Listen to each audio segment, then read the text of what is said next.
መቁረጥ ምን ማለት ነው? ትዳር መስርቶ ባልና ሚስት ተጋብቶ የወሊድ መከላከያ መቁጠሪያ እያሉ መውሰድ ትዳርን አለማመን እኮ ነው። ወለድኩኝ እንደሆነ አያሳድገውም እያልን እኮ ነው አይደል? ኧረ እሱ ሲያሳድገው ነበር፣ እኛ ነን እንጂ አላሳድገው ያልነ ከዚያው የቀሰፍነው መርዝ እየነሰነስነ እኛ ቸኮልነ እንዳይጸነሱ እያልነ አስቀድመን ተከላከልነ። እግዚአብሔርን ከለከልነው፣ አካላችን ከለከልነው። የሰጠኸኝ አካል ያንተ ፍጥረት ይቀመጥበትም። ማን ይቀመጥበት? እኔና ይቀመጥበት። እመኑኝ፣ እውነቱን ነው። እግዚአብሔርን እመኑት። ልጆች ገና ሲጸነሱ ሀብት አላቸው። የተጸነሱ ሕፃናት ተቀምጦላቸዋል። መሬት አስቀምጦላቸዋል። ምግብ አስቀምጦላቸዋል። ቤት አስቀምጦላቸዋል። የተጸነሱ ሕፃናት ስልጣን ፓትርያርክ የሚሆን ስልጣን አለ። እናንተ ከኒና ውጣችሁ ያስቀራችሁት ልጅ እግዚአብሔር የሰጠውን ስልጣን ተቃወማችሁ፣ ተጋፋ ነውኛ። ፓትርያርክ ሊያደርገው፣ ጳጳስ ሊያደርገው፣ ቆጶስ ሊያደርገው፣ ቄስ ሊያደርገው፣ ዲያቆን ሊያደርገው፣ መነኩሴ ሊያደርገው፣ መናኝ ሊያደርገው፣ ባይታዊ ሊያደርገው የመረጠውን ልጅ አንተ አትጸነስም ብለው መርፌ ተወግተው ከኒና ውጠው አመከኑት፣ ከላከሉት። እንዴት አንቺ ፓትርያርክ የመረጥኩትን ልጅን ያስቀረሽብኝ ቢልሽ መልሳላችሁ? አንቺ ሊቀ ጳጳስ አድርጌ የምሾመውን ልጅ ያስቀረሽ አንቺ ምቀኛ ይላችሁ መልሳለ? ነገስት አድርጎ ሊሾመው የመረጠው ስልጣን ያስቀመጠለት ልጅ አለ። ሚኒስትር ሊያደርገው የመረጠው ልጅ አለ። ዳኛ ሊያደርገው የመረጠው ልጅ አለ። የሀገር ጠባቂ ሊያደርገው የመረጠው ልጅ አለ። ስታት እነቴ እየጣይቱ ያለች እነ ንግስተ ንግስታት ዘውዲቱ ምኒልክ ያለች እንደነ ንግስት ምንትዋብ ያለች ክርስቲያንን የምትሰራ የምታሰራ ተራበ የምታበላ የምታጠጣ የምትነግስ ልጅ አስቀምጦ ነበረ። እኛ ግን አስቀድመን መከላከያ እያልን መከላከያ መሳሪያ ያዞ ጦርነት የሚሄድ ነው። ደግሞ የሴቱ መከላከያ ምን ሆነ? መርዝ ስሙ አንዱ ነው አይደል? መግደል ማለት ነው እኮ ገዳይ ማለት ነው አይደል? መግደል ነው መገዳደል። እውነትም ልጆች ቤት ያመጣሉ ያሉት እውነት ነው አሉ። አያችሁ፣ ወለዱ። እግዚአብሔር ቤት ሰጣቸው፣ አዘጋጀ። ልጆች እኮ ስራ ይከፍታሉ። ልጆች እኮ የሥራ ዕድሎች ናቸው ይወለዱ። አሁን እኮ ሁሉም ደካማ የሆነ ልጅ አልወልድም እያለ የእግዚአብሔርን ሕግ ተቃወመ። ተቃዋሚ እኮ ነው፣ ተቃውሞ እኮ ነው። እግዚአብሔር ደግሞ እንግዳ ልጆች ካልተወለዱ ልጅ ካልበሉትማ እኔም ይዛለሁ አለና ኑሮ ውድነቱን አምጥቶ አርከፈከፈው። አያችሁ፣ እኛ ከለከልነ፣ እሱም ከለከለነ። እኛ መከላከያ እያልን ወሰዳችሁ ሴቶች፣ እሱም መከላከያ አምጥቶ ይኸው ረሃብ ለአንቺና ለሱማ እቺ ተበቃሻለ የኑሮ ውድነት አለ። ሲወደደውን ሰፋ አድርገን ብንሰጠው ኑሮ በሰፊ እጁ ይሰጠን ነበር። አሁንም ለሚወልዱት እየሰጣቸው ነው። ልጆች የቤት ዕድል ናቸው። ልጆች የሥራ ዕድል ናቸው። ልጆች የደመወዝ ዕድል ናቸው። አትከልክሏቸው። እነሱ ትጠቀማላችሁ፣ ሀብት ታገኛላችሁ፣ ትበላላችሁ። ሀብት ያለ በልጅ ነው። ልጅ በጣም የሚያስጨንቅ የሚያስቆርጥ መስሎ ነበር የሚታየን። ልጅ ከወለዱ ሀብት የማይገኝ ቤት የማይገኝ ሁልጊዜ በኪራይ ቤት የሚኖር ልጅና ዕቃ ተሸክሞ ወዲያ ወዲህ ማለት ይመስለኝ ነበረ። አሁን ግን ተረዳሁት የመድኃኔዓለም ቸርነት አለች። ልጆች ሲወለዱ እዘው ነው የሚመጡ አላቸው ሀብት ከእግዚአብሔር። ከኛ እኮ አይደለም፣ ከእናት ከአባት አይደለም፣ ቁስ አይደለም። ራሱ እግዚአብሔር ለእያንዳንዱ ለፈጠረው ፍጥረት አስቀምጦለታል። እዚህ ዝም ብለው ባልሆነ ነገር ቀሩ እኮ ጠፉ እኮ። በክኒን መርፌ ለመውለድ መቆጣጠሪያ በሚባል መሳሪያ እየታጨዱ እኮ ነው። ማጭድ ክኒን ማጭድ እየታጨዱ እኮ ደረቁ። የእግዚአብሔር ልጆች፣ የእግዚአብሔር አትክልቶች፣ ግልገሎች። ኧረ ተው፣ የእግዚአብሔርን ግልገሎች አንግደልበት፣ እግዚአብሔርን ግልገሎች እንጠብቅለት። አባት እኮ አልተዋቸውም። ስትጨክን አባት ሲጨክን እንዴት ይሆናል? ይህ ቃል ግልገሎችን ጠብቅ ያለው ቃል የት ላይ ይረፍ ነው የምትሉ? ሕፃናትና ያልተጸነሱት ግልገሎቹ ናቸው። የተጸነሱት ግልገሎቹ ናቸው። የተወለዱት ግልገሎቹ ናቸው። አንተ የታደላችሁ የተቀደሳችሁ ናችሁ። ይህ ተመርጣችኋል። ሴቲቱ ግን ምቀኛ ከሆነች ተንኮለኛ ከሆነች አካሏን ለእግዚአብሔር ከካደች አይሆንም፣ ያንተ መልክና አራያ እዚህ ላይ አይቀመጥም ብላ ከካደች እሷ ናት የምትጠየቅ።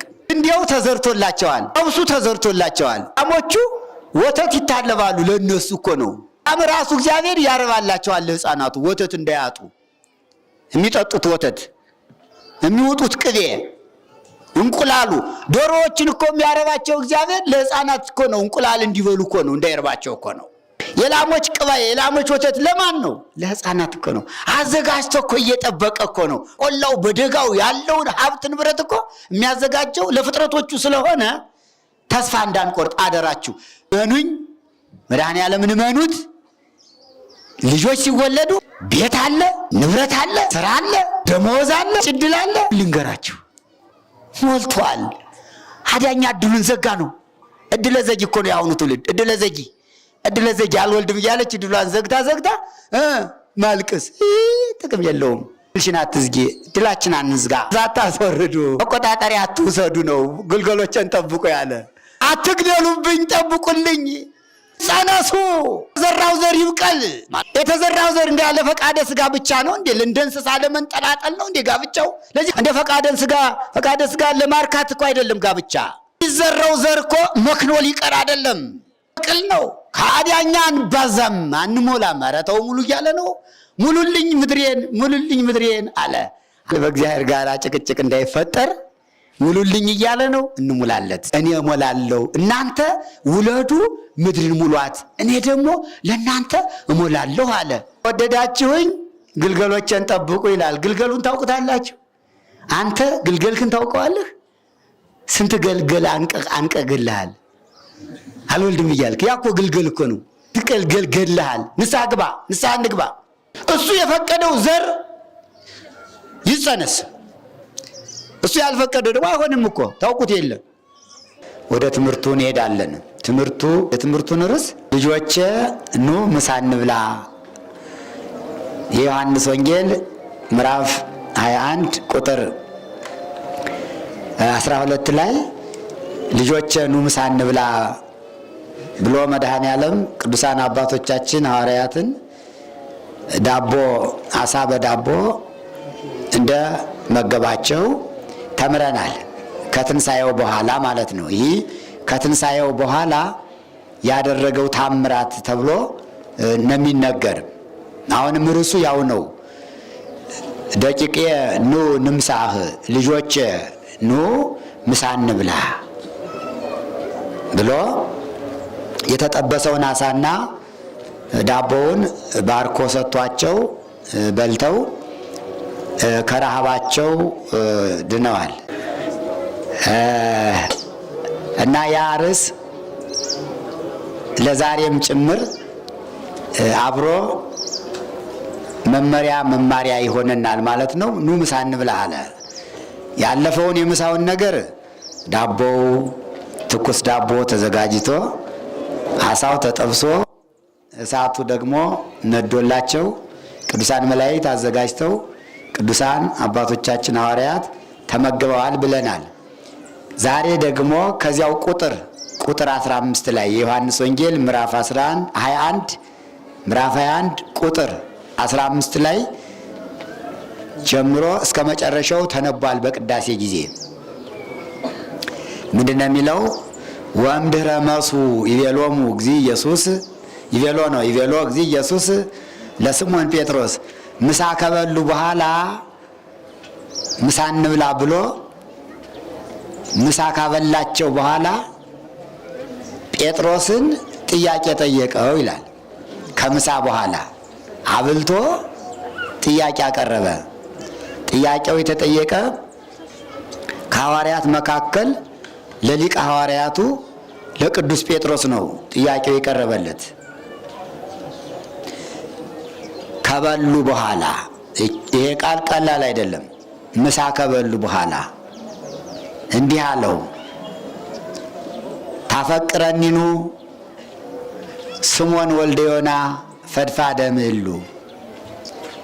የዮና ልጅ ስምዖን ካሉት ከሐዋርያት ከነዚህ መካከል ካሉት ሁሉ የበለጠ እኔን ተወደኛለህ አለው። ዋውሳ ስምዖን ጴጥሮስ ወይቤሎ እወ እግዚኦ አፈቅረከ ለሊከ ተአምር ከማን አፈቅረከ። አቤቱ አዎ አቤቱ ጌታዬ ሆይ እወድሃለሁ እንጂ እወድሃለሁ፣ ከልቤ እወድሃለሁ፣ እንደምወድህም ደግሞ አንተ ታውቃለህ አለ። በጣም ትልቅ ኃይለ ቃል ነው። እንደምወድህ አንተ ታውቃለህ ማለት እኮ ቅዱስ ጴጥሮስ እግዚአብሔርን ከልቡ ይወደዋል። እንደሚወደው ደግሞ ምንም ጥርጣሬ እንደሌለበት እግዚአብሔር ያውቃል ብሎ ሲናገር እንዴት እንደሚወደው አንተ ታውቃለህ፣ እንደምወድህ አንተ ታውቃለህ። ይህ ትልቅ ኃይለ ቃል ነው። እንደማመልክህ አንተ ታውቃለህ፣ እንደማገለግልህ አንተ ታውቃለህ እያለ ነው ውስጡን። ትወደኛለህ? አዎ እወድሃለሁ። ከወደድከኝማ ራእይ ቻባጌ በጎቼን ጠብቅልኝ አለው። በጎቹ እንደሱ እንደ ባለቤቱ እንደ መድኃኔ ዓለም ክርስቶስ የሚወደዱ ስለሆኑ ፍቅሩን እኔን ከወደድከኝ በጎቼን ጠብቅልኝ፣ የምትወደኝ ከሆነ እነሱን ጠብቅልኝ። ወካዕበ ይቤሎ ዳግመኛ ደግሞ አሁንም ስምዖን ወልደ ዮና የዮና ልጅ ስምዖን ትወደኛለህ አለው። ደግሞ አሁን ሁለተኛ አዎ ጌታዬ እወድሃለሁ አለው። የፍቅር ጥያቄ ነበር፣ መልሱም ጥያቄው የፍቅር ጥያቄ ነው፣ መልሱም የፍቅር ጥያቄ ነው። አዎ እወድሃለሁ ጌታዬ። ራእይኬ መሐስየ ጠቦቶቼን ጠብቅልኝ ከወደድከኝ። አሁንም ሶስተኛ ጊዜ ስምዖን ወልደ ዮና ታፈቅረኒኑ አንተ የዮና ልጅ ስምዖን ጴጥሮስ ተወደኛለህ አለው። ወተከዘ ጴጥሮስ አዘነ እንዲህ ሲለው እስመ ስልሰ ይቤሎ 3 ጊዜ መላልሶ ተወደኛለህ ስላለው ጴጥሮስ ደነገጠ። ወይቤሎ እወ እግዚኦ አፈቅረከ ወለሊከ ተአምር ከማን አፈቅረከ። አዎ አቤቱ ጌታዬ እወድሃለሁ፣ እንደምወድህ አንተ ታውቃለህ፣ ከልቤ እንደምወድህ አንተ ታውቃለህ አለው። ወይቤሎ ራእይኬ አባጊቴ ሶስተኛ ደግሞ የምትወደኝ ከሆነ ግልገሎቼን ጠብቅልኝ አለው። የ3 ጊዜ ጥያቄ የፍቅር ጥያቄ። ትወደኛለህ? እወድሃለሁ። ከወደድከኝ በጎቼን ጠብቅ። ትወደኛለህ? አዎ እወድሃለሁ። ከወደድከኝ ጠቦቶቼን ጠብቅ። ትወደኛለህ? አዎ እወድሃለሁ። ከወደድከኝ ግልገሎቼን ጠብቅ አለው። 3 ጊዜ ጴጥሮስ ጌታን ክዶት ነበረ በምሴተ ሐሙስ። አላውቀውም እያለ ክዶ ነበርና አሁን አላውቀውም እንዳለ እንዳይቀር ከልቡ ምን እንዳለ እየጠየቀው ነው። በምሴተ ሐሙስ ያን ጊዜ ጌታችን በተያዘበት ሰዓት ማታ ጴጥሮስ አብሮ ወደ ግቢው ሂዶ አንተ ከነዚህ አንዱ ነህ ብላ አንዲት ስትጠይቀው አላውቀውም ብሎ ነበር። አሁን ደግሞ አንድ ሰው ሲጠይቀው አላውቀውም ነበር ብሎ ነበር። ደግሞ ብዙ ሰዎች ታውቀዋለህ ሲሉት አላውቀውም ብሎ ነበርና ጴጥሮስ አላውቀውም እንዳልክ ቀረህን? ከኔ እንደተለየ ልትቀር ነውን? አለና 3 ጊዜ መላልሶ ጠየቀው። አይ ጌታዬ ያን ጊዜ እኮ ፈርቼ ነው እንጂ ጠልቼህ አይደለም እንደማለት ነው። ያን ጊዜ አላውቀውም ያልኩ ፈርቼ ነው፣ ሰዎች ይገርፉኛል ብዬ ይመቱኛል ብዬ አይሁድን ፈርቼ ነው እንጂ እወድሃለሁ። ልቤንማ አንተ ታውቀው የለ ያን ጊዜም እኮ አላውቀውም ስልህ ባፌ ነው እንጂ በልቤ እኮ ከአንተ ጋር ነበርኩኝ፣ ፍቅሬ አይለወጥም አለው። እኔም ለዚያ ብዬ ነው 3 ጊዜ ትወደኛለህ ያልኩህ፣ ባፍህም በልብህም እንድትወደኝ ብዬ ነው። ያን ቀን በልብህ ትወደኝ ነበር፣ ባፍህ ግን ክደኸኝ ነበረ። እንዲህ አይባልም ጴጥሮስ፣ አይገባም። አፍም ልብም አንድ መሆን አለባቸው። በአፍ ክዶ በልብ ማመን አይጠቅምም። በልብ አምኖ በአፍ መካድ ደግሞ አይጠቅምም። ይሁዳ በልቡ ጌታን ክዶ በአፉ ግን መጥቶ መምህር እንደምን አደርክ ይለው ነበረ። በአፉ ያታልለው ነበር፣ ልቡ ግን ክዶት ነበር። ጴጥሮስ ደግሞ በልቡ ያምነዋል፣ በአፉ አላውቀውም አለ።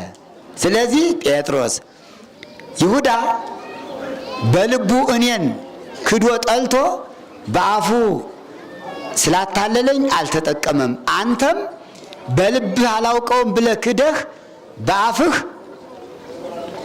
በልብህ አምነህ በአፍህ አላውቀውም ካልክ ይህ ኃጢአት ነው። አፍኒ ወልብኒ ህቡረ ይመኑ፣ አፍም ልብም አብረው ነው ማመን ያለባቸው እንጂ በልብ አምኖ በአፍ መካድ አይረባም።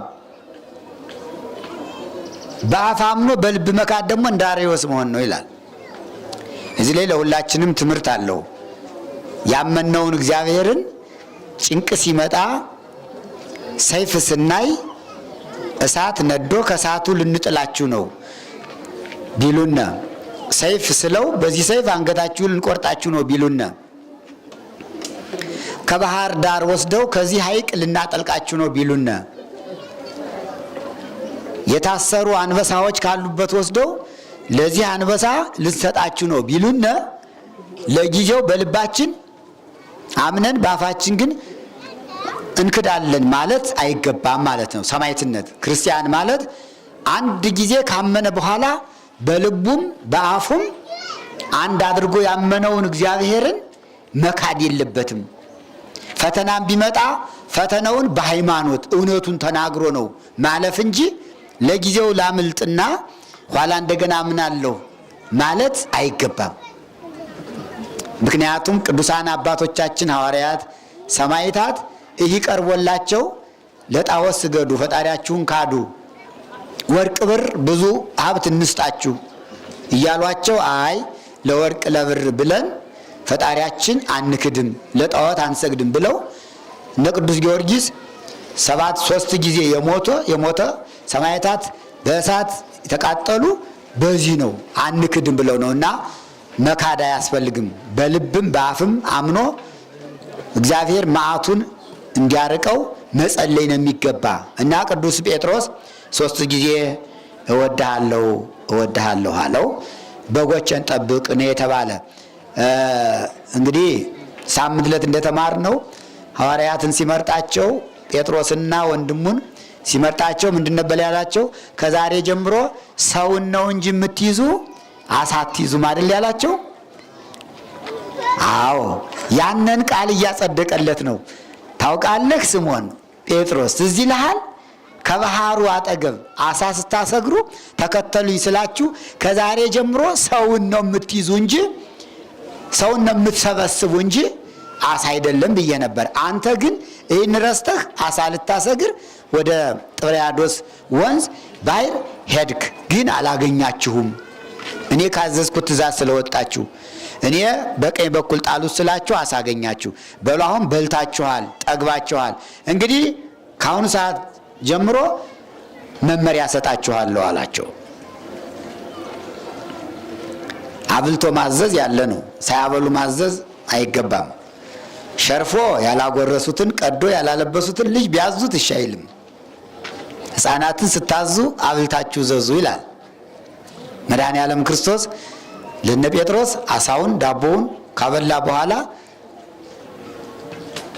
በል በጎችን ጠብቅ፣ ወደ በግ ጠባቂነት እንካ ምሳህን እንካ ገሳህን ይላሉ አባቶቻችን። እረኛውን ከመውጣቱ በፊት በጎቹ ገና ከጋጡ ሳይወጡ እናቱ ግጥም አድርጋ ቁርሱን ታበለዋለች። ሆዱ ይሞላል። እዚያ በኋላ ና ልጄ ትለዋለች። በጎችን ጠብቅ፣ አውሬ እንዳይነጥቃቸው፣ ሌባ እንዳይሰርቃቸው፣ ጨዋታ አታብዛ፣ ወዲያ ወዲህ አትበል። እነዚህም በጎች በሰላም ጠብቀህ የለመለመ ሳር የጠራ ውሃ ካለበት ወስደህ አብላቸው አጠጣቸው ስትለው እሺ እማዬ፣ አባቱም ሲነግረው እሺ ለምን ሆዱ ሞልቷላ። ጥሩ አድርጋ እናቱ አብልተዋለች። ካልበላ ግን ምንድን ነው የሚል?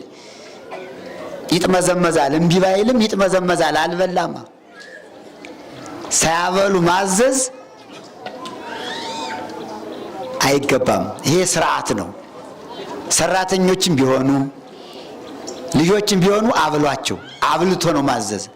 ሳያበሉ ይህን ስራ አይባልም። እንዲያውም ምንም ገንዘብ ቢከፈላቸውም የቀን ሰራተኞችን ምሳ አብሏቸው። ምዕመናን እዘኑላቸው። አብልታችሁ ነው ማሰራት። ለዚህ ነው መድኃኔዓለም አብልቶ ነው ጴጥሮስን በግ ጠብቅ ያለው እኮ ስርዓት እያስተማረ እኮ ነው። አብልታችሁ አጠጥታችሁ መግባችሁ ሰራተኞችን አሰማሯቸው፣ ስራ ስጧቸው፣ ደስ ይላቸዋል። ስራውን በደንብ ይሰራሉ፣ አይጥመዘመዙም። ሳይበሉ ሳይጠጡ ቢያዟቸው ግን በጎችን አውሬ እንዲነጥቃቸው እያዩም ዝም ይላሉ። አንዳንዱ ያልበላው ሆዱ የራበው እያየም ዝም ይላል። ስሙም እንደኛ ይባላል፣ በጎቹን የማይጠብቅ እረኛ። ስለዚህ ነው እንግዲህ ስርዓት እያስተማረ ነውና ምእመናን ለሰራተኞች ምሳ ብሏቸው። ለቤት ሰራተኞች ብቻ ሳይሆን ግንብም ለምታሰሯቸው፣ ሌላም ለምታሰሯቸው ለቀን ሰራተኞች ምሳ ብሏቸው። አንዳንዶቹ ያበላሉ፣ ጥሩ ነው። አንዳንዶቹ ደግሞ እዚያው ገንዘቡን ይዞ ይሄድ እንጂ ይላሉ። የለም አበሰለው ነው ጥሩ። ያም ጥሬ ገንዘብ ምን ገና ሄዶ ምን ብሎ ገዝቶ ነው የሚበላ። ከቻላችሁ ማለት ነው፣ ግዴታ የለውም። ታዟል ብላችሁ እንዳትጨናነቁ። ከቻላችሁ ምሳ ብታበሏቸው። መድኃኔዓለም ክርስቶስ ሐዋርያትን ምሳ ብልቶ ነውና ያዘዛቸው፣ ምሳ ብልቶ ነውና ወደ ስራ ያሰማራቸው። እናንተም እንደሱ ስርዓቱን ብትጠብቁ በረከት ታገኛላችሁ ለማለት ነው። ጴጥሮስን አሳ አይደለም ሰው ነው የምትጠብቅ ብሎት ነበርና ከአሳ አስጋሪነት ወደ በግ ጠባቂነት አስተላለፈው። የስራ ለውጥ አደረገ። ቀድሞ ምንድን ነበር የሚጠብቅ? የሚይዝ ምንድን ነበር? አሳ። ዛሬ ደግሞ የምንጠብቅ ተባለ? በግ። ከአሳ አጥማጅነት ወደ በግ ጠባቂነት ምን ለውጥ አለው ታዲያ? አሁንም እኮ ከስራው አልወጣም፣ ግን ምስጢር አለው። በጎች፣ ጠቦቶች፣ ግልገሎች የተባሉ በቁሙ በጎች አይደሉም። በጎች አይደሉም። ባጭሩ ምእመናን ናቸው። እያመጡ ነው አሁን ወደ ምእመናን የሱን አባትነት፣ የምእመናንን ልጅነት፣ ምእመናንን ማን እንደሚጠብቃቸው። በነገራችን ላይ መድኃኔዓለም ክርስቶስ በጎቼ፣ ጠቦቶቼ፣ ግልገሎቼ ያላቸው ምእመናን ናቸው። በጎቼ ያላቸው አባወራዎች፣ እመወራዎች፣ አባቶችና እናቶች ናቸው። አሁን እናንተ እዚህ ያላችሁት ትላልቆቹ የወለዳችሁት ቤት ንብረት ያላችሁ ወልዳችሁ ከብዳችሁ የምትኖሩ እናንተ በጎች ተብላችኋል። እንኳን ደስ ያላችሁ። መድኃኔዓለም በጎችን ጠብቅ ያለ እና እኔና እናንተን ነው። እንዴት በግ አለን ልንል እንችላለን። ጠቦቶችም ያላቸው ወጣቶች ናቸው። በበጎች በታላላቆች በጎች የተመሰሉ በወንዶች በጎች ወንዶች ምእመናን፣ በሴቶች በጎች ሴቶች ምእመናን ናቸው። በጠቦቶች ደግሞ በወንዶች ጠቦቶች የተመሰሉ ወንዶች ወጣቶች ክርስቲያኖች ምእመናን ናቸው። በሴቶች ጠቦቶች በጎች የተመሰሉ ደግሞ ሴቶች ወጣቶች ምእመናን እናንተ ናቸው ወጣቶች። ግልገሎችን ጠብቅ። ሶስተኛው ደግሞ በግልገሎች የተመሰሉ ግልገሎችን ጠብቅ ያላቸው ሕፃናት ናቸው። አሁን መጥተው የለ የመድኃኔዓለም ግልገሎች አሉ። ይኸው አምጥታችኋቸዋል። አምጧቸው። እንዲህ እሱ እኮ ጴጥሮስን ጠብቅ ሲል ሕፃናትንም አብሮ እኩል አለያቸውም። ግልገሎችን ጠብቅ ብሎ ሕፃናቱን አቁርብልኝ፣ አስተምርልኝ፣ ጠብቅልኝ ማለት ነውና እና ግልገሎቹ የወዚያ ቁጭ ብለዋል። አሁን ሕፃናት የታዘሉት ሁሉ ሕፃናት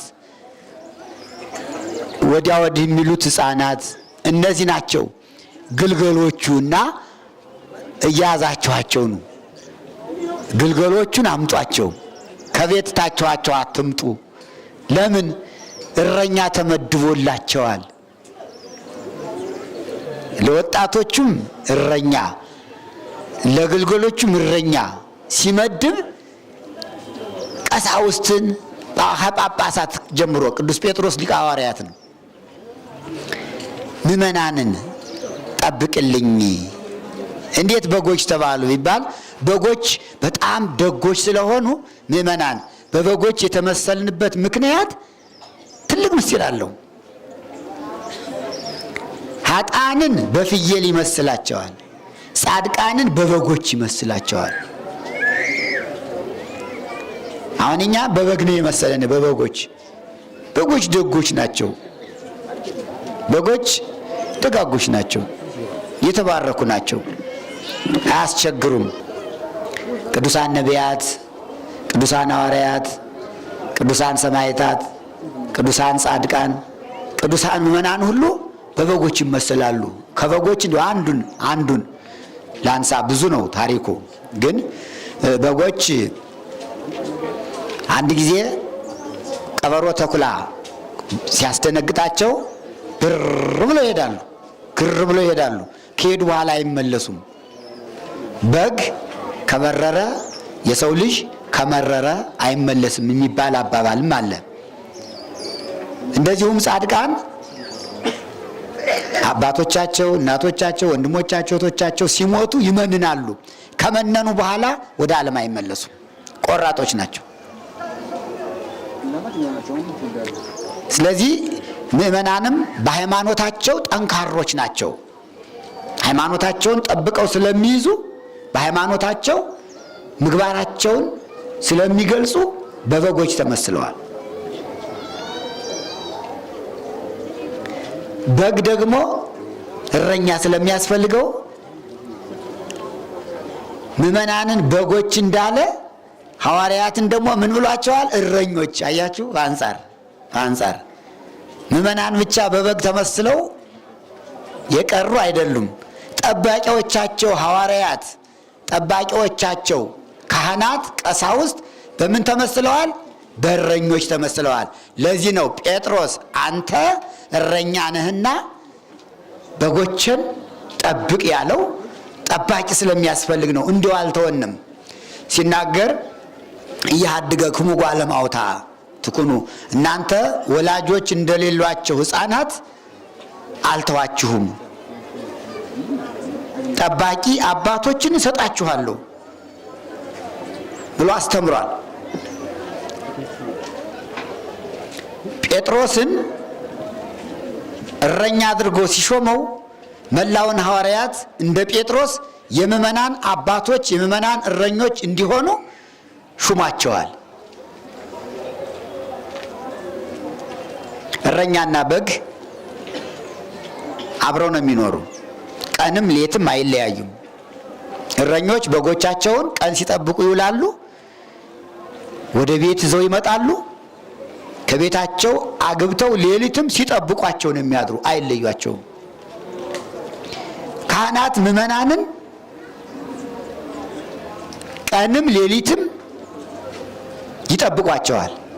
ቀን እንዳሁኑ ቤተ ክርስቲያን ሲመጡ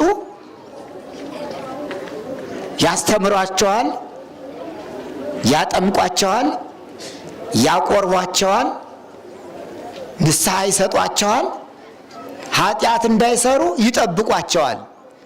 ልጆች ኃጢአት አትስሩ ብሎ አንድ መምህረ ንስሐ የንስሐ አባት የንስሐ ልጆቹን ይጠብቃል። ባላደራ ስለሆነ ለጴጥሮስ በጎችን ጠብቅ ስላለው ካህናት መምህራነ ንስሐ የንስሐ አባቶች ምእመናንን በደንብ መጠበቅ አለባቸው። ሌሊት ደግሞ በጸሎት ያስቧቸዋል። በጸሎት ያስቧቸዋል። የንስሐ ልጆቻቸውን ስም በጽሁፍ በዝርዝር ይዘው የወንዶችን ጠብቃቸው፣ ሴቶችንም ጠብቃቸው ያሉ ሕፃናቱንም ጭምር በጸሎት ያስባሉ። እንዳይርባቸው እንዳይጠማቸው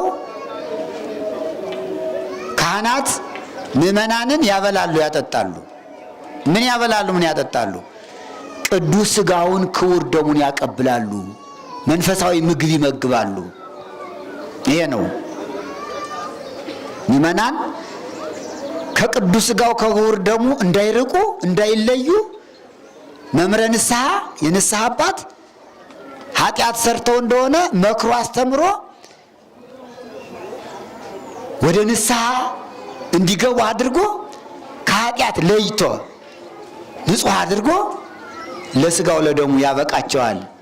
ጠባቂ ማለት ይሄ ነው። ሕፃናትን ወጣቶችን ጠብቃለሁ። ወጣቶችን ደግሞ መምህረ ንስሐ ካህናት፣ ቀሳውስት ከሕፃንነታቸው ጀምሮ እየመከሩ እያስተማሩ ጥበቃ ያስፈልጋቸዋል። በተለይ ግልገሎችን ጠብቅ፣ ማን ነው? ጠቦቶችን ጠብቅ። ጠቦቶች የተባሉ ወጣቶች ናቸው። ወጣትነት አስቸጋሪ ነው።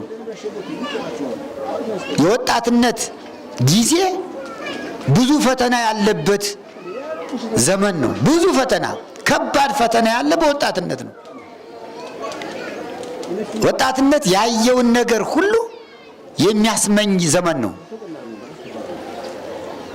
ለዝሙት ይዳርጋል ወጣትነት፣ ለስርቆት ይዳርጋል ወጣትነት፣ ለፍቅረ ነዋይ ይዳርጋል ወጣትነት። ገንዘብ ገንዘብ ልሰብስብ ያሰኛል፣ ልብላ ልጠጣ ልልበስ ያሰኛል። እና ይህ የወጣትነት እድሜ ፍላጎቱ ብዙ ስለሆነ ጠባቂ ያስፈልገዋል። ተው ልጄ፣ ተይ ልጄ፣ የወጣትነት እድሜህን በትዕግስት ያዘው።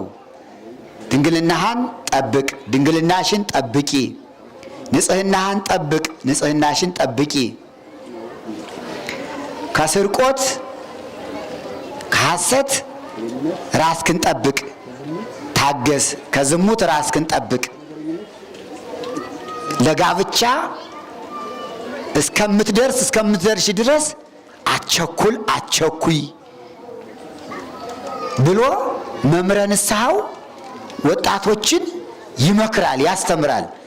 ምን ስላለ መድኃኔዓለም ክርስቶስ ጠቦቶችን ጠብቅ ስለተባለ በጠቦት በጉ የተመሰሉት ወጣቶች ናቸው። አሁንም ያስፈልጋል። እንደገና ግልገሎችን ጠብቅ ሲለው ደግሞ ሕፃናትን ነው። እንዴት ነው የሚጠብቃቸው ሕፃናትን? ገና ሳይጸነሱ ከጋብቻ ጀምሮ መምህረ ንስሐው ሕፃናትን ይጠብቃል፣ ይንከባከባል። እንዴት አድርጎ? ሲተጫጩ ሲጋቡ ባልና ሚስት የሰርጉ ዕለት ከሰርጉም በኋላ መምህሩ ሰባኪው መምህረ ንስሐው ሁለቱን አንድ አድርጎ በሉ ልጆች መጀመሪያ ይመርቃቸዋል። ለፍሬ ያብቃችሁ፣ ለዓይናችሁ ማረፍ የሚሆኑ ልጆችን ይስጣችሁ፣ ውለዱ፣ ክበዱ አይደል? ምርቃኑ ውለዱ፣ ክበዱ፣ መልካም ፍሬዎችን ይስጣችሁ ብሎ ሲመክር አሁን ሕፃናት እንዲወለዱ እየተጠበቁ ነው። ለወላጆቻቸው ምክር እየተሰጠላቸው ነው፣ እንዲወልዱ ማለት ነው። ግልገሎችን ጠብቅ። ከዚያ በኋላ ደግሞ ሕፃናቱ ሲጸነሱ ጽንስ አታስወርዱ። ንስሐ አባቱ መምከር አለበት። ጽንስ አታስወርዱ።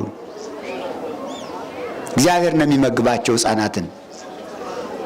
ከተወለዱ በኋላ ደግሞ አንዳንዶቹ አጣን ብለው የሚጥሉ አሉ። ሕፃናትን አትጣሏቸው፣ ጠባቂዎች ነን።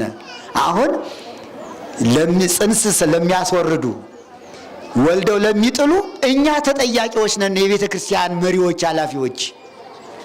ምክንያቱም አልመከርንም፣ አላስተማርንም።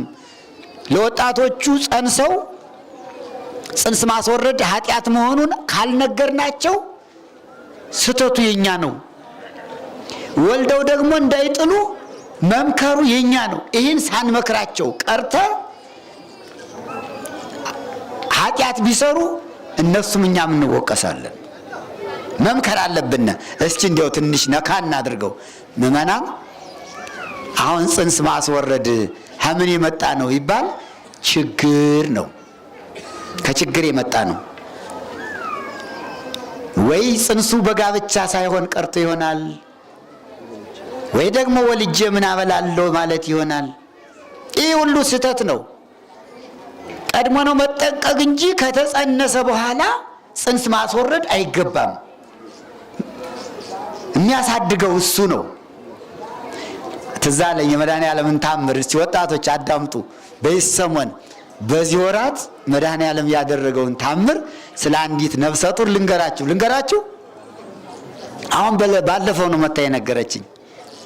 እንግዲህ ይህ ዓለም መቼም አስቸጋሪ ነው። በወጣትነት ቅድም እንዳልኩት ፈተናዎች አሉና አንዲት ወጣትና አንድ ወጣት ያው ይተዋወቃሉ። በዚያው ደግሞ እንደ እግዚአብሔርም ፈቃድ ባይሆን በስርቆት በግብር ተዋወቁ። ያ ጽንስ መጣ፣ ጸነሰች። ከመጽነሷ በፊት ቤተሰብ ሊያስተዋውቅ እሷም ቤተሰቧ ልታስተዋውቅ ተነጋግረው ነበረ። አሁን ቤተሰብ ሳይተዋወቅ ገና ጽንሱ ቀደመ መጣ። ከዚህ መካከል ወንዱ ሸሻት። እንደ ወንዶችን ምከሯቸው። በእውነት ወንዶች መሸሽ አያስፈልግም፣ ማቅረብ ነው እንጂ መሸሽ ነውር ነው፣ በእግዚአብሔር ዘንድ ያስጠይቃል። ሸሻት፣ ራቀ፣ ጨነቃት። እንግዲህ በቤተሰብ አልታወቀም ያ ጽንስ፣ እሷ ናት የምታውቀው። ቤተሰብ እዚያ ላይ እንዴት ነው ሊላት ነው፣ ልትጠየቅ ነው። ለምን እንዲሆነ ልትባል ነው። እሷም ደግሞ ሕጋዊ ባልሆነ ነገር ስትጸንስ ለጊዜው አንገት ያስደፋል፣ ትፈራለች፣ ታፍራለች። እና ስልክ መደወሉን ሲያቆም ስደውልለት ከእንግዲህ በኋላ ጭራሽ ፊትሽን አላይም፣ ስልክም እንዳትደውይ ብሎ በቃል ማስጠንቀቂያ ሰጣት። ነፍሰ ጡር ናት እኮ ዘመዶቿ ግን አላወቁም። ምን አማራጭ አላት? ምዕመናን ምን ታድርግ? ያች ልጅ ጨነቃት። ጽንሱን ላስወርደው ወይስ ታንቄ ልሙት? ምን ላድርግ እያለች ተጨነቀች። ስትጨነቅ መድኃኔዓለም ቸር አይደለ? ሂጅ ወደ ቤተ ክርስቲያን ብሎ ሹካላት። አሁን በቅርቡ ነው ካለችም አሁን ትኖራለች። ወለተ ገብርኤል ትባላለች። መጣች እዚህኛ አገኘዋት። ታለቅሳለች በመንተው እንባዋ በዚህ ፈሳል። ምን ሆነሽ ነው አልኳት። እንዲህ ሁኜ ከቤተሰቦችም አፍር ያለው አሁን እንዳልነግራቸው እሱም ሸሸኝ፣ ከዳኝ። ስለዚህ ምን ላድርጋለችና ከብለል አለች። የ3 ወር ነፍሰ ጡር ናት። አይ ቀላል ነው፣ አይዞሽ መድኃኔዓለም ላንቺ በጎ ነገር ሊያደርግልሽ ስለፈለገ ልቅሶውን እንባውን ለግሶልሻል። ካለቀስሽ የሚያደርግልሽ ነገር ስላለ አይዞሽ ተንከባለለች። ጽንሱን ላስወርደው ብዬ ነበረ፣ በእግዚአብሔር ዘንድ ያስጠይቀኛል ብዬ ፈራሁ። ዘመዶቼ አላወቁም። ሲሰሙ ምንድነው የምሆነው? ኧረ እባክዎ እያለች ተጨነቀች። ግድ የለም ሂጂና ተንበርክከሽ ከዚህ መድኃኔዓለም እንባሽን እያፈሰስሽ ልቡን መልሰው ብለሽ ንገሪው፣ ይመልሳል። አሁን ያንን አማራጭ ያለ እዚያ ላይ ነው አይደል? ጓደኛዋ ጋር ነው አማራጭ ያለ መፍትሄው።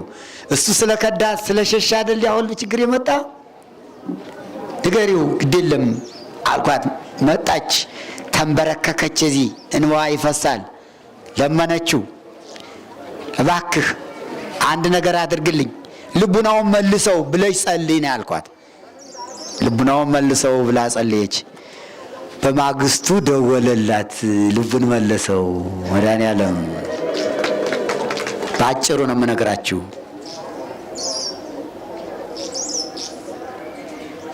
ከዚያ በኋላ መጣች። ያን ጊዜ እያለቀሰች ነበር የመጣች። በቀደም ስትመጣ ደግሞ እየሳቀች መጣች። አይ ነገር አንድ ነገር ሆኗል አልኩና እኔም ፈገግ አልኩኝ። የእሱ ቸርነት የመድኃኔዓለም ቸርነት ከሐዘን ወደ ደስታን የሚመልሰን ነው። ሁላችንም ከልቅሶ ከእንባ ወደ ፈገግታ የሚመልስ ቸር አምላክ ስሙ ለዘላለም የተመሰገነ ይሁን። ወለተ ገብርኤል እንዴት ነው ነገሩ ስላት፣ አይ ያን ጊዜ ልቡን መልሰው ብዬ ተንበርክኬን ቤና ፍሽ ለመንኩት፣ ወዲያው ደውሎልኝ አሁንማ ነገር ተለውጦ ደስ ይብሎኛል፣ እንኳን ደስ ያላቸው አለችነ። ይሄ ነው ያ ጽንስም አልወረደም። አያችሁ አላስወረደችም። ጠንቀቃለች። አንዲቱ ችኩል ብትሆን ቶሎ ነበር። እንደዚህ አታድርጉ ወጣቶች፣ አጨኩሉ፣ ለሱ ንገሩት፣ ያስተካክለዋል። አንቸኩል፣ ረጋ እንበል፣ እንታገስ። ያ ጥላ 1000 ብር ጥላ ተስላ እዚህ መታኛ መድኃኔዓለም በቀደም ጥላዋን አስገብታ ሄዳለች እና ጽንስ እንዳያስወርዱ መምከር የኛ ነው። እኔም አሁን ጽንስ እንዳታስወርጅ አደራሽ። ልቡን ይመልሰዋል፣ ያመጣዋል። ባይመልሰውም እንኳን ችግር የለም። እግዚአብሔር ጸጋውን ስለሰጠሽ ወላጆችሽንም ቀስ አድርጎ ማሳመን ይቻላል ነበር የተባባል እና ይህንን ነው ከነዚህ ጠብቁልኝ። ጴጥሮስን ጠቦቶችን ጠብቅ ሲለው ወጣቶችን እንዳይሰነካከሉ መጀመሪያ ፈቃደ ሥጋ ዝሙት እንዳይነጥቃቸው እንዳያስታቸው መምከር ነው። ምናልባት ደግሞ ቢሳሳቱ ጽንስ እንዳያስወርዱ ምከሯቸው፣ ምከራቸው። በእውነቱ እንኳን ጽንስ ማስወረድ ይቅርና ሰይጣን ያዘጋጀው መርዝ ሕፃናት እንዳይወለዱ ከማህፀን ላይ የሚነሰነስ ይህ መከላከያ የሚባለው በእውነቱ ነውር ነው። ይህን መምከር ያስፈልጋል። ንስሐ አባት ጠብቅልኝ ጠቦቶችን ሲል ነው። እንዴት ብትሉኝ ምእመናን፣ የሚገርማችሁ ነገር እኛ ሐሳባችን አጭር፣ ዘመናችን ጠባብ ሆኖብን ነው እንጂ ብታስቡት ይገርማችኋል። በልጆች የሚመጣውን ሀብትና እድል እንዴት ብዬ እንደምገልጽላችሁ እኔም በራሴ ያስጨንቀኛል። ተስፋ መቁረጥ ምን ማለት ነው?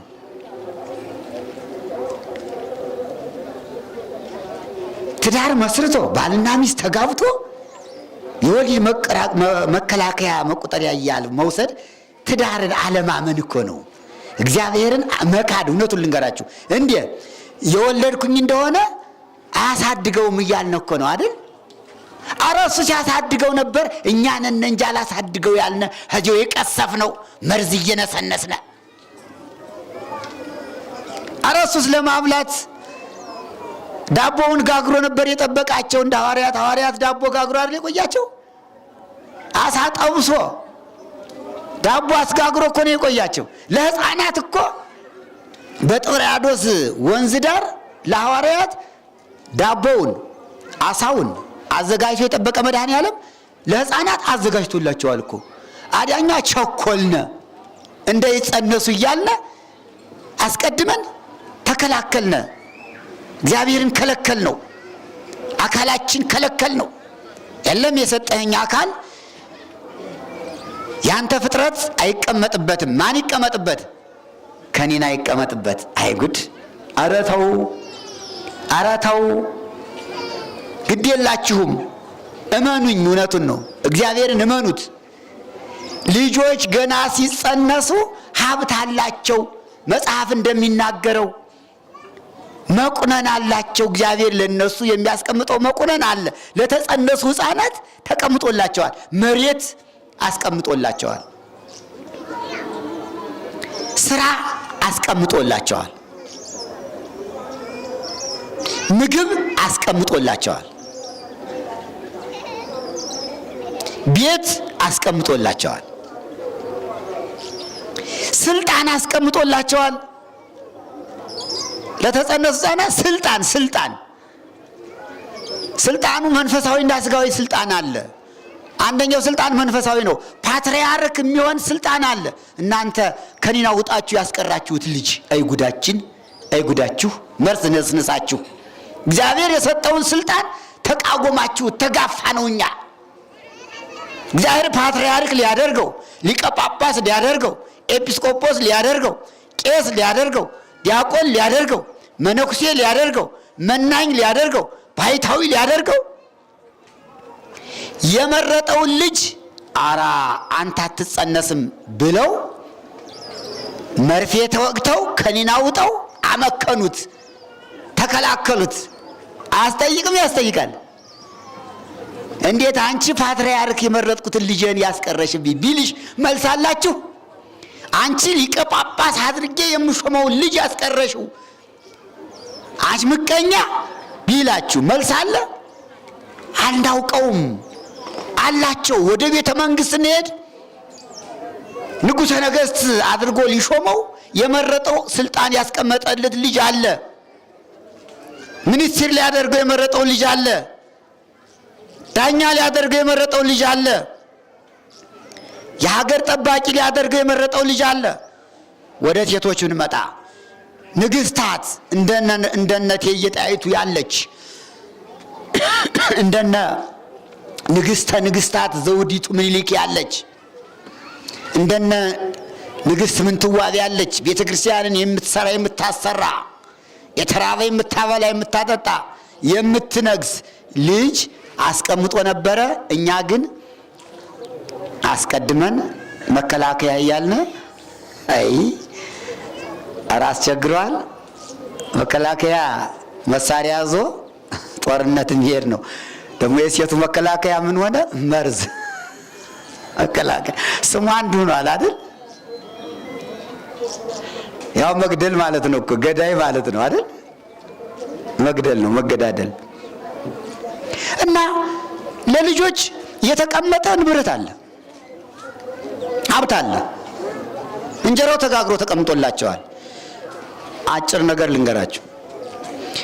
ሳይጋቡ ልጅ ሳይወልዱ በየራሳቸው የነበሩ ወጣቶች ሲጋቡ አንድ ሲሆኑ የሚያገኙትን ሀብት በግልጽ ልንገራችሁ። ሁለት ዶክተሮች ተጋቡ እና ውለዱ፣ መካከል ላይ ሌላ እንዳታስገቡ፣ እግዚአብሔር የፈቀደው ቀን ከሆነ ዛሬ ተጋብታችሁ ዛሬ በጫጉላ ቤት ከፈቀደ ይጸነስ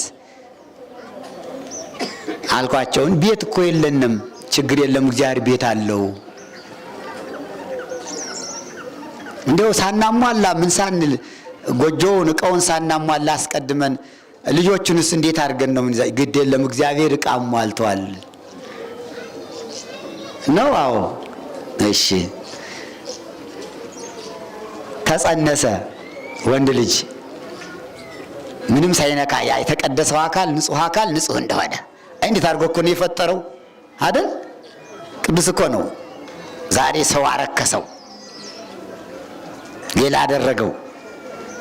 ሔዋንን ከአዳም ሲፈጥራት ቅድስት አድርጎ ስንት ልጅ ወለደች ሔዋን? 60 ልጅ እኮ ነው የወለደች። ታውቃላችሁ? መቃብያ ላይ መንታ በ30 ሩካቤ 60 ልጅ ነው የወለዱ አዳምና ሔዋን። 60 ልጅ እና እነዚያ ሁለቱ ዶክተሮች ናቸው ሁለቱም። እና ተጸነሰ፣ ተወለደ። የሚገርማችሁ ነገር እዚያ በፊት ቤት የላቸውም ነበር። ልጁ እንደተወለደ ከዩኒቨርሲቲው ቤት ተሰጣቸው። ቤት ተሰጣቸው። ጠባብ ቤት ነበረች። ወዲያው እንደተጋቡ ጠባብ ቤት ተከራይቶ ነበር። ኋላ ልጁ ሲወለድ ሰፊ ቤት ተሰጣቸው። ልጅ ስለወለዱ ልጁ ቤት ተሰርቶ ጠበቀው። ያልኳችሁ እኮ ለዚህ ነው አይደል? ልጁ ሲወለድ እንደገና ተራርቀው ተለያየ ቦታ ነው የነበሩ። እግዚአብሔር ሁለቱን አንድ አድርጎ በአንድ መስሪያ ቤት እንዲሰሩ አደረጋቸው፣ እንዳይለያዩ አደረጋቸው። ደስ አላቸው። መጡ፣ ነገሩኝ። የንታሰው እንዳሉን እኮ ወለድነ። የነበርንባት ጠባብ ቤት ነበረች። አሁን ግን ተፈቅዶልን ሰፊ ቤት አግኝተን እንደ ልባችን እየሮርን ነው። እውነትም ልጆች ቤት ያመጣሉ ያሉት እውነት ነው አሉ። አያችሁ፣ ስለወለዱ እግዚአብሔር ቤት ሰጣቸው፣ አዘጋጀ። ስራቸው ደግሞ አንድ ላይ ተቃና። ሩቅ ቦታ የነበሩት ያው ስራውን አማለው ለልጁ ብሎ እኮ ነው፣ ለሕፃኑ ብሎ እኮ ነው እንጂ እነሱማ ቀድሞማ ብቻቸው ይኖር ነበር አይደል? የሚገርመው ነገር ደመወዛቸው ደግሞ አደገላቸው። እንጀራ ለማን? ለልጁ። ልጆች እኮ ስራ ይከፍታሉ። ልጆች እኮ የስራ እድሎች ናቸው ቢወለዱ። አሁን እኮ ሁሉም ደካማ የሆነ ልጅ አልወልድም እያለ የእግዚአብሔርን ሕግ ተቃወመ። ተቃዋሚ እኮ ነው፣ ተቃውሞ እኮ ነው። እግዚአብሔር ደግሞ እንግዳ ልጆች ካልተወለዱ ልጅ ካልበሉትማ እኔም ይዛለሁ አለና ኑሮ ውድነቱን አምጥቶ አርከፈከፈው። አያችሁ 1000 ብር ይዞ ሄዶ በዘንቢል በፌስታል ነው እንጂ ፌስታል ይሞላል። ይኸውላችሁ እኛ ከለከልነ እሱም ከለከለነ። እኛ መከላከያ እያልን ወሰዳችሁ ሴቶች፣ እሱም መከላከያ አምጥቶ ይኸው ረሃብ ለአንቺና ለሱማ እቺ ተበቃሻለህ የኑሮ ውድነት አለ። እሱ የወደደውን ሰፋ አድርገን የምንሰጠው ኑሮ በሰፊ እጁ ይሰጠን ነበር። አሁንም ይሰጣል፣ እየሰጠ ነው። አሁንም ለሚወልዱት እየሰጣቸው ነው። ልጆች የቤት እድል ናቸው። ልጆች የሥራ እድል ናቸው። ልጆች የደመወዝ እድል ናቸው። አትከልክሏቸው። በእነሱ ትጠቀማላችሁ፣ ሀብት ታገኛላችሁ፣ ትበላላችሁ። በልጅ አማይንቶ ይበላሉ አንጉቶ ይሉ ነበር እናቶቻችን ቀድሞ። በልጅ አማይንቶ ይበላሉ አንጉቶ። ልጁ ሲያለቅስባት እንጎቻ ታነጉታለች። ያን ጊዜ ትንሽ ቀምሶ ነው የሚተወው።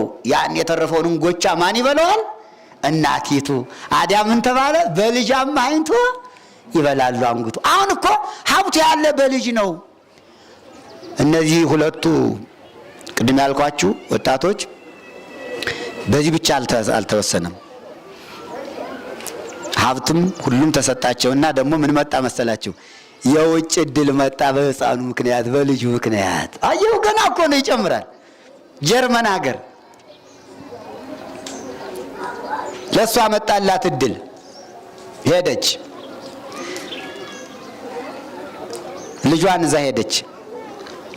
እንደዚህ ነው ትዳር አለኝ ባለቤቴም ወደዚህ ቢመጣ አብረን ብንኖር ትላስጠይቅ ጀርመን ችግር የለም ይምጣ ተፈቀደላት። ሄደ። አሁን ለሱ ለዶክተሩ የተፈቀደ በማን ምክንያት ነው? በልጁ ምክንያት እኮ ነው። ሕፃኑን እዛ ስለሄደች ብቻዬን ሕፃን ማሳደግ ስለሚከብደኝ ትምህርቱ ጋራ ባለቤቴ ይምጣልኝ ስትል ሕፃኑን ስላዩት ይምጣ ብለው ፈቀዱ። አሁን ይህ ሕፃን እንግዲህ ያስገኘውን እድል አያችሁት? የውጭ እድል አስገኘ። እንደገና በእናቱ ምክንያት አባቱንም ወደዚያ ወሰደ። አሁን እዚያ ሆነዋል። መጥተው ነበር ባለፈው፣ የምታውቋቸው ትኖራላችሁ። ሕፃኑን ይዘው መጥተው ነበር። በጣም የሚገርም ነገር ነው። እና የልጅን ጥቅም ዛሬ አውቄዋለሁ አለች እሷ። በተለይ የልጅን ጥቅም አውቄዋለሁ። እኛ ቀድሞ ይሄ አይመስለንም ነበረ። ልጅ በጣም የሚያስጨንቅ ተስፋ የሚያስቆርጥ መስሎ ነበር የሚታየን። ልጅ ከወለዱ ሀብት የማይገኝ ቤት የማይገኝ ሁልጊዜ በኪራይ ቤት የሚኖር ልጅና ዕቃ ተሸክሞ ወዲያ ወዲህ ማለት ይመስለኝ ነበረ። አሁን ግን ተረዳሁት የመድኃኔዓለም ቸርነት አለችላቸዋለሁ። እና ልጆች ሲወለዱ እዘው ነው የሚመጡ። አላቸው ሀብት ከእግዚአብሔር፣ ከኛ እኮ አይደለም፣ ከእናት ከአባት አይደለም፣ ቁስ አይደለም። ራሱ እግዚአብሔር ለእያንዳንዱ ለፈጠረው ፍጥረት አስቀምጦለታል። እና ፓትርያርኮቹ፣ ጳጳሳቶቹ፣ ቀሳውስቶቹ፣ ዲያቆናቶቹ፣ ንግስታቶቹ እየመከኑ እኮ ነው። አንመክርም? አትመክሩም? ባካችሁ እንመካከር እንዴ! እነዚህ ዝም ብለው ባልሆነ ነገር ቀሩ እኮ፣ ጠፉ እኮ። በክኒን በመርፌ የመውለድ መቆጣጠሪያ በሚባል መሳሪያ እየታጨዱ እኮ ነው። ማጭድ በክኒን ማጭድ እየታጨዱ እኮ ደረቁ። የእግዚአብሔር ልጆች፣ የእግዚአብሔር አትክልቶች ግልገሎችን ጠብቅ አይደል ያለው?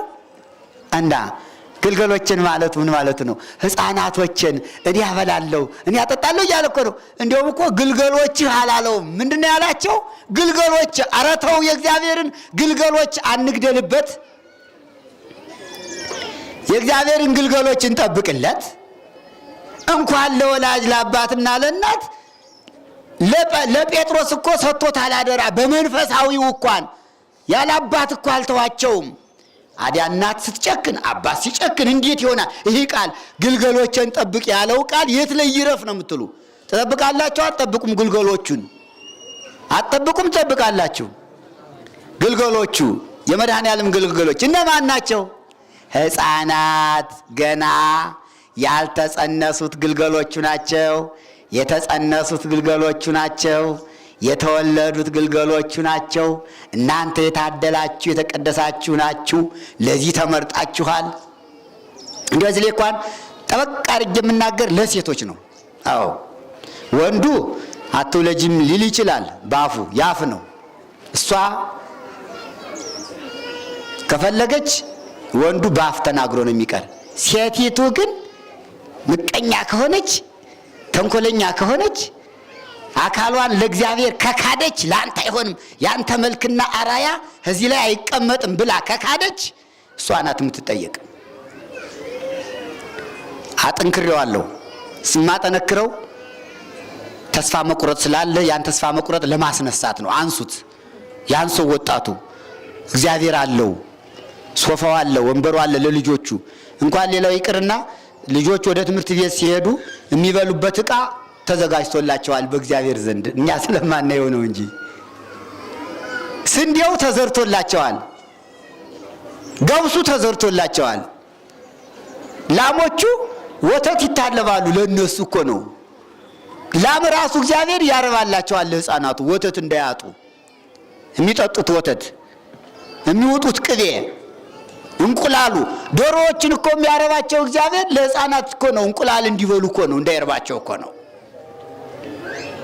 የላሞች ቅባይ፣ የላሞች ወተት ለማን ነው? ለሕፃናት እኮ ነው። አዘጋጅቶ እኮ እየጠበቀ እኮ ነው። በቆላው በደጋው ያለውን ሀብት ንብረት እኮ የሚያዘጋጀው ለፍጥረቶቹ ስለሆነ ተስፋ እንዳንቆርጥ አደራችሁ። እመኑኝ፣ መድኃኔዓለምን እመኑት። ልጆች ሲወለዱ ቤት አለ፣ ንብረት አለ፣ ስራ አለ፣ ደመወዝ አለ፣ የውጭ እድል አለ። ምኑን ልንገራችሁ? ሞልቷል። አዳኛ እድሉን ዘጋ ነው። እድለ ዘጊ እኮ ነው ያሁኑ ትውልድ። እድለ ዘጊ አልወልድም እያለች እድሏን ዘግታ ማልቀስ ጥቅም የለውም። እድልሽን አትዝጊ፣ እድላችን አንዝጋ። ምከሯቸው ልጆቻችሁን። ጴጥሮስ ጠቦቶችን ጠብቅ ያለው እነዚህን ወጣቶች ነውና እነዚህን ሕፃናት ነውና እነዚህ ሕፃናት እንዲያድጉ፣ እንዲጸነሱ፣ እንዲወለዱ ፈቃደኞች ሁነናል። ፈቃደኞች ናችሁ? ጥያቄውን ልጠይቃችሁ። ጴጥሮስ አለው አቤት። ትወደኛለህ አለው አዎ እወድሃለሁ። እስቲ እናንተንም ልጠይቃችሁ፣ መድኃኔዓለም ይጠይቃችኋል። ትወዱኛላችሁ? እስቲ በሉ። ምንድን አላችሁ? ወይ አንወድህም ወይ እንወድሃለን በሉ እንጂ ምንድን ነው? ቁርጥ ያጠግባል። ትወዱኛላችሁ ይላል መድኃኔዓለም። ትወዱኛላችሁ ይላል። ግልገሎችን ጠብቁ። አየው መጣ ወደኛ። ግልገሎችን ጠብቁ፣ ጽንስ አታስወርዱ፣ መቆጣጠሪያ አትውሰዱ ነው ግልገሎችን ጠብቁ ያለ። አትግደሉብኝ፣ ጠብቁልኝ፣ ይጸነሱ፣ የተዘራው ዘር ይብቀል ማለቱ ነው። አትፍረው።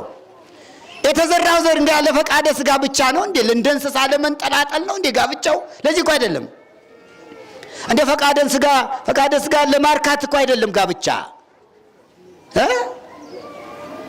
የሚዘራው ዘር እኮ መክኖ ሊቀር አይደለም፣ ሊበቅል ነው። ከአዳምና ከሔዋን ጀምሮ እስከ ምጽአት ድረስ ብዙ ተባዙ ምድርን ሙሏት አይደል ያላቸው አዳምና ሔዋንን። አዲያኛ አንባዛም አንሞላም፣ ኧረ ተው ሙሉ እያለ ነው። ሙሉልኝ ምድሬን አለ። አይ አንሞላም እንዴ? ኧረ አንተ ዝም ብለህ ነው። መካከል በእግዚአብሔር ጋር ጭቅጭቅ እንዳይፈጠር ሙሉልኝ እያለ ነው። እንሙላለት። እኔ እሞላለሁ፣ እናንተ ውለዱ፣ ምድርን ሙሏት፣ እኔ ደግሞ ለእናንተ እሞላለሁ አለ። አሁን እዚህ ላይ የእግዚአብሔር ዝናሙም እየዘነመ ነው፣ እየሞላ ነው። እኛ ግን እያጎደልን ነው። እና ስለዚህ ትወዱኛላችሁ ነው የሚለና አሁን ትወዱኛላችሁ ይላል። ወንዶች ትወዱታላችሁ? ከወደዳችሁኝ ግልገሎችን ጠብቁ ይላል። ግልገሉን ታውቁታላችሁ? አንተ ግልገልክን ታውቀዋለህ? ስንት ገልገል አንቀግልሃል አልወልድም እያልክ። ያ እኮ ግልገል እኮ ነው። ስንት ገልገል ገድልሃል። ንስሐ እንግባ። እሱ የፈቀደው ዘር ይጸነስ፣ እሱ ያልፈቀደው ደግሞ አይሆንም እኮ። ታውቁት የለም። የአንድ ቀን ዘር ብቻ እኮ ነው የሚበቅል። አሁን እኮ ሰኔ ላይ የተዘራ ነው በቁላል። የአንድ ቀን ዘር ብቻ እኮ ነው የሚበቅል ሁልጊዜ። እኛ ግን አላውቀው ብለን ዝም ብለን ሁልጊዜ የሚበቅል እየመሰለን እየነቀልነ ስንጥል ዛሬም ስንነቅል ነገም ስንነቅል እንዲህ የአንድ ቀን ዘር እኮ ነው የሚበቅል ሁልጊዜ። አይፈራቻ አይፈሪ ትውልድ የቴዎድሮስ ልጅ ነኝ እያለ ደግሞ ያዋክራል። ገና ወልጃ ማሳደግ አልችልም እያለ የሚንቀጠቀጥ ብርዳም ወባ እንደያዘው የሚንቀጠቀጥ ትውልድ፣ ለመውለድ የሚጨነቅ ተጠራጣሪ ትውልድ፣ መርዝ ነስናሽ ትውልድ። የጣይቱ ልጅ ነኝ እያለች ደግሞ ታኮበኩባለች፣ እየነቀለች እየጣለች። ይህ ዘር ነቃይ ቡቃያ ነቃይ ትውልድ ከልብ ነው የምናገር። እንግዲህ እግዚአብሔር መድኃኔዓለም በልባችን አድሮ ስራውን እንዲሰራ ምቀኝነት አያስፈልግም። የጣይቱ ልጅ አይደላችሁ እናንተ? የጣይቱ ልጆች አይደላችሁ? አዲያ እንዴት ነው ከልጅ ጋር ጦርነት? የኢትዮጵያ የእርስ በርስ ጦርነት እኮ አሁን አይደለም የተጀመረ። የእርስ በርስ ጦርነት እኮ ቀደም ብሎ ነው የተጀመረ። ምን ተብሎ ልጅ ጋር መከላከያ አይደለም? መከላከያ እየሰደድሽ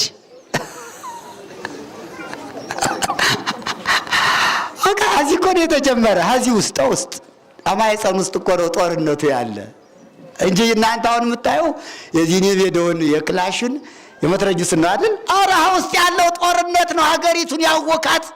የዚህ ኃጢአት ነው ችግር ያመጣ የውስጡ ጦርነት ነው።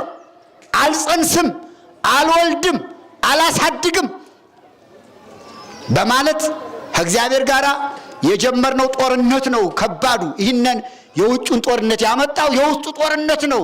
ስለዚህ ይብረድ ነው። አሁን እኮ የውስጡ ጦርነት ይቁም። ጎበዝ ከሆኑ ጠንካራ ከሆኑ እንደ ኢያቄምና እንደ ሐና ቁጭ ኢያቄምና ሐና ለመውለድ ብቻ ነው ሩካቤያቸው። ብሔረ ብፁዓን ያሉ ቅዱሳን 3 ቀን ብቻ ሩካቤ ያላቸው። 3 ቀን ብቻ 1000 ዘመን ነው የሚኖሩ። ከሺሁ ዘመን ስንት ቀን ነው የሚገናኙ? 3 ቀን ብቻ ፍትወት ጠፍቶላቸው። ጎበዝ ከሆኑ እንደዚህ ማድረግ ነው አይደል? ጎበዝ ከሆኑ እንደዚህ መጠበቅ ነው። ያለዚያ ግን ሩካቤውን እወዳለሁ ጽንስ አልወድም፣ ይሄ አይወደድም። ስለዚህ በጎችን ጠብቅ ምእመናንን፣ ጠቦቶችን ጠብቅ ወጣቶችን፣ ግልገሎችን ጠብቅ ሕፃናትን ነውና ለእኛም ተሰጥቶናል። ንስሐ አባቶች እንምከር፣ መምህረ ንስሐዎች እንምከር፣ ምእመናንን ለንስሐ እንዲበቁ እንምከራቸው። ወጣቶቹን ከፍትወት ከፈቃደ ሥጋ ከዝሙት ከምኞት ከማንኛውም ነገር እንዲጠበቁ እንምከራቸው፣ እንጠብቃቸው። ሕፃናትን እንምከራቸው እንዲማሩ፣ መናፍቃን እንዳይነጥቋቸው ጠባቂዎች ነን። አሁን መናፍቃን እየነጠቁ በሚወስዷቸው ሁሉ እንጠየቃለን። መጠበቅ አለብን፣ እኛም መጠበቅ አለብን፣ ምእመናንም መጠበቅ አለባቸው። ወላጆችም ይበቃናል። ወስብሐት ለእግዚአብሔር። በጎችን ጠብቅ። ትወደኛለህ? እወድሃለሁ። በጎችን ጠብቅ። እወድሃለሁ። ጠቦቶችን ጠብቅ። እወድሃለሁ። ግሎች ጠብቅ። እኛንንና ይጠብቀን አምላከ ጴጥሮስ። ወጣቶችን ጠብቅልኝ ብሏል። ወጣቶችን ከፈተና ይጠብቃቸው፣ ጸሎቱ ይጠብቃቸው፣ ሕፃናትን ይጠብቃቸው፣ ወላጆችን ይጠብቃቸው። ወስብሐት ለእግዚአብሔር። በያለንበት በርከክ ብለን ሰላም ለኪ እንድገም። ሰላም ለኪን ዘንሰግነው ለኪ ማርያም ምነን አስተወቋቂ ማሩና የተማጸን ነው ኪንታና ምኪ ይያቂ ማውቂ ማህበረን ነው ማለት ጸሎት ግዝና ማርያም ነው አምላኬ ወዳኔ ስመሪ ማማላ አመቱ ነው ይዚህ ሲያሰው ዝንኩልስ መገብረ ዳይላ ያደረሰ መሳሉን ይለተ ገብርኤል ለመድረይ ነው ዘሩን ለልባውስ አይበየውም ለተኑ አስገቡን በረከቱ ነው ፈኑ ረቡን ሰላም ለኪን በል ሰላም ለኪን ዘንሰግነው ለኪ ማርያም ወይ ማማላ ሚዜ ሲያሰው ዝንኩልስ መገብረ ዳይላ ያደረሰ መሳሉን ይለተ ማስገቡን በረከቱ ለሯን ፈኑ ሰላም ለኪን በል ሰላም ለኪን ዘንሰግነው ለኪ ማርያም ማይመረና ይወም ድንግል ባሪ ጸሎተ ቤተነ ማርያም ድንግል ለገብኝ ለተወለቱ ለሌበር ወገብርኤል ለመድረግ ዘሩና ዘይገሉም ላቡን አብርሃም ለዘሩስ ከላኑ ዝጌት ማርያም ንጽድም ነው ተማም ዘልደ ትናዝን ይሁን ዘንት ነገር ወጀራው ጽኑ ወራት አይኑ ዘተገረ ፈውስም ቀመተም ነው የተግኖ ተንፍ መድኃኔ ዓለም ኮነ ደመስ ኢየሱስ ክርስቶስ ሰግድ ለታምርኪ ባብራከ እስከሆነ ህዝብ በከመሰገደ ለወልድ ዮሐንስ ወከርስ ቀና ቀና በሉ በክብር ያስነሳን ለአብርሃም ለይስሐቅ ለያዕቆብ የተለመነ አምላካችን ለሁላችን ይለመነን፣ በረድኤቱ ይጎብኘን፣ ፈተናውን ያርቅልን። መድኃኔዓለም ክርስቶስ ፈቃዱ ሆኖ ከሩቅም ከቅርብም ሰብስቦ አምጥቷችኋልና ምእመናን ደስ ሊላችሁ ይገባል። እዚህ በመምጣታችን ብዙ ነገር እናገኛለን።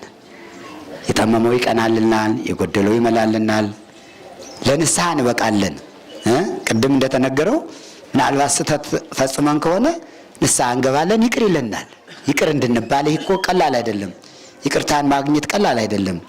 ወደፊት ላለው ደግሞ የእግዚአብሔርን ቸርነት እያሰብነ አንተ ያልከው ይሁን እያልነ ተስፋ ሳንቆርጥ አንተ ለወደድከው ነገር የመረጥከው ይሁን ብለን ደግሞ እንጠነቀቃለን። ይህን ማግኘት ቀላል አይደለምና በመምጣታችን ደስ ይለን ይገባል። እንኳን ደስ ያላችሁ፣ እንኳን ደህና መጣችሁ።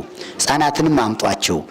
አምላክ ወላዲተ አምላክ ድንግል ማርያም ወላዲተ አምላክ ለአብርሃም ለይስሐቅ ለያዕቆብ ለሌሎችም ነቢያት አባቶቻችን ሁሉ የድነት ምክንያት እሷ ናትና በእሷ አማካኝነት መድኃኔዓለም ችግሩን ይፍታልን፣ የሀገራችን ችግር ይፍታልን፣ የጠመመውን ያጽናልን፣ የጎደለውን ይምላልን፣ ሕፃናትን ያሳድግልን፣ ወጣቶችን ለቁም ነገር ያብቃቸው፣ አረጋውያንን ባልቴቶችን እድሜ ጤና ሰጥቶ ያቆያቸው፣ የታመሙትን ይፈውሳቸው፣ የታመሙትንም ይፈውሳቸው። በሩቅም በቅርብም ሆነው በጸሎተ ማርያም አስቡና አትርሱን እያሉ የሚማጸኑትን ወገኖቻችን በያሉበት መድኃኔዓለም በቸርነቱ ይጎብኛቸው፣ ፈተናውን ያርቅላቸው። ታምር ነበረ። አንድ ታምር እንደው ልንገራችሁ ነው፣ ለሳምንት ይሁን። እንግዲያስ በቅርብ ቀን እዚህ እናቲቱ አለች። የእሱ ታምር እኔ በየቀኑ ነው የሚደረገው፣ እዚህ ቦታ የሚደረገው ነው የምነግራችሁ። እናቲቱ እዚህ ኮሚቴ ናት። እንደውም እዚህ ለማሰራት አለች። አንዷ ገነት ናት እና ልጇ ውጭ ሀገር አለች እና በመኪና ስትነዳ ከማይሆንበት ቦታ ክላስ ታደርጋለች። በዚያ በአሜሪካ ደግሞ በጣም ሕጉ ጥብቅ ነው። እዚህ ወዲያው ተደውሎ እንድትቀርቢ ተባለች፣ ወይም በዘመናዊው ተጻፈላት። ፈርታ ሕፃን ስለሆነች መሄድ አልቻለችም። ያ ደግሞ ቅጣት 50 ብር ቅጣት ተወስኖባት ፈርታ አልቀረበችም። መጨረሻ ላይ ግን ፈልገው የመጨረሻ ማስጠንቀቂያ እንድትመጭ ብሎ በፍርድ ቤት ተላከላት። ይባላ ጨነቃት። እዚህ ለእናቷ ስትደውል እናቲቱም ተጨነቀች፣ እሷም ተጨናነቁሉም። እዚህ መታ እናቲቱ ጸሎተ ማርያም ሰላም ልኪ፣ አሁን የደገምናት ሰላም ልኪ የዚህችን ውጤት ነው የምነግራችሁ ምእመናን፣ ቀላል እንደ ቀላል እንዳታዩት። ሰላም ልኪ ይደገምላት ባችሁ አለች። እናቲቱ መታ፣ እሷም ልጅቱ በስልክ እዚህ ሰላም ልኪ ተደገመ። እሷም አለ አብራ እያለች ጨነቅ፣ እንዴት ላድርጋለች? አይ ደንግጬ ነው ሳላላወኩ ነው ብለሽ እውነቱን ተናገሪ፣ ሐሰት አትናገሪ አልናት። በስልክ ተጠርታ ፍርድ ቤት ቀረበች። ሄዳ ተቀመጠች፣ ወረፋ ያዘች፣ ስሟ ተጠራ። ስትቀርብ አይ አንቺማ ያንቺ ነገርማ ከጠበቃሽ ጋራ በስልክ ተነጋግረን ጨርሰናል አሏት። አይገርማችሁ? ማን ጋር? ከጠበቃሽ ጋራ በስልክ ተዋውለን ስለጨረስነ ነፃ ነች፣ ተነሽ አሏት። እንግዲህ ቅጣቱንም ሳትከፍል ምንም ሳታደርግ ኋላ እውነት አልመስላት አለ። ስትወጣ ፖሊሱ ነበር ላይ እንዲህ ተባልኩ ስትለው አይ እነሱ ካሉ ምንም ችግር የለም አሁን ነፃ ወጣች። ጠበቃው ማን ይመስላችኋል? መድኃኔዓለም ነው። እዚህ ጸሎት በማርያም ተደግሞላት እዚያ ሆና በጆሮዋ ሰምታ እንግዲህ በፍጥነት እኮ ነው ፍርድ ቤት ላይ ቁማ እኮ ነው ወዲያ ወዲህ በማይባልበት ቦታ እኮ ነው ጠበቃ። የሚገርመው ነገር አባባላቸው እኮ ነው ከጠበቃሽ ጋራ በስልክ ተነጋግረን ጨርሰናል። አያችሁ? ዳኞች እኮ ናቸው፣ ፍርድ ቤት ዳኞች፣ የአሜሪካ ዳኞች። ይህን ያደርጋል ጸሎቱ። መድኃኔዓለም ይህን ያደርጋልና ተስፋ አትቁረጡ፣ አንቁረጥ። ምናምን የከበደ ነገር ሁሉ ቢመጣ መታችሁ ንገሩት ለማለት ነው። ይሄንን እናቲቱ አለች፣ ወዚህ ቁማለች። እናቲቱ ፊት ነው የምነግራችሁ። ችግር ካለ መታችሁ አልቅሱ፣ ንባችሁን አፈሱ። ይህም ደግሞ እሑድ እሑድ የሚደገመው 3 ጊዜ ጸሎተ ማርያም ትልቅ ስራ አለው። ከዚህ አዶም ስራ ይሰራል። አሜሪካ ተሻግሮ ስራ ሰርቷል።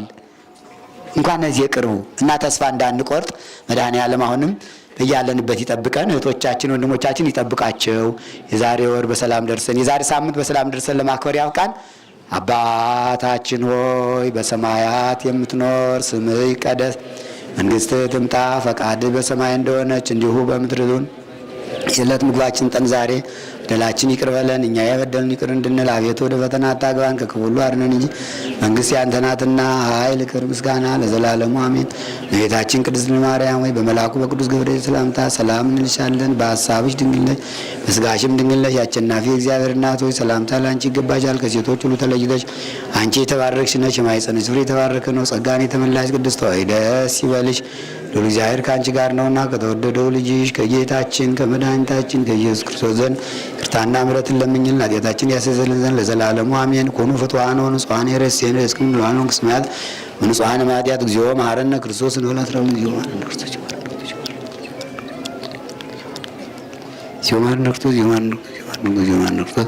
ወበይንተ እግዝእትነ ማርያም መሐረነ ክርስቶስ እንበላትራው ወንድዝነ ወረማዱ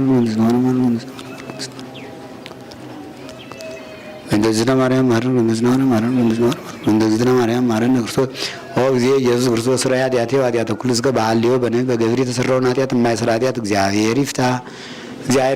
እግዚአብሔር ይባርክ። በየቤታችሁ ሰላም ይቆያችሁ።